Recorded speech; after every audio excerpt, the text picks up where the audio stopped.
রিষড়ায় যদি কারোর বাড়ির রথ সব থেকে বড় হয়ে থাকে সেটা কিন্তু এই মণ্ডল বাড়ি, মানে আমার শ্বশুর বাড়ির রথ। এখানে যেমন 3 ভাই বোন রথে উঠে বসে পড়েছে, তার সাথে কিন্তু গোপু সোনারাও রথে এসছে আজকে। আর আমাদের রিষড়ায় অনেক মন্দির থেকে অনেক বড় বড় রথই বেরোয়, কিন্তু বাড়ির রথ অনুযায়ী এটাই কিন্তু আমার চোখে দেখা অনেক বড় রথ।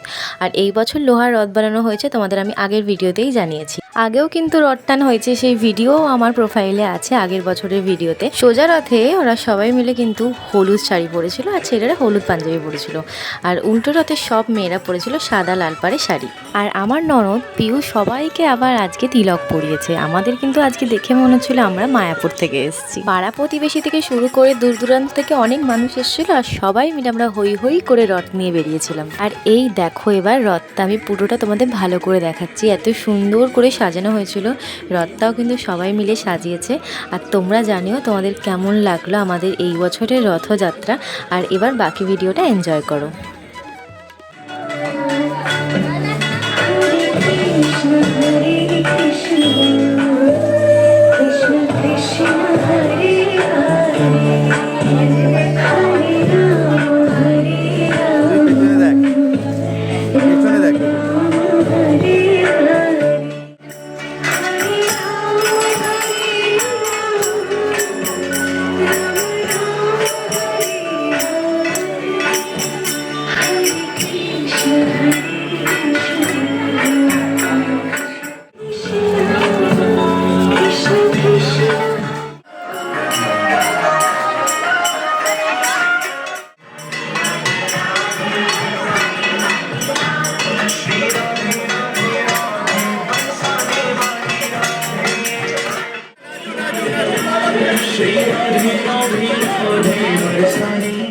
এইবারে রথযাত্রা তো খুব ভালো করে কাটিয়েছি, আর পরের বছরের জন্য কিছু ইচ্ছা তুলে রেখেছি, সেগুলো নিশ্চয়ই পূরণ করব।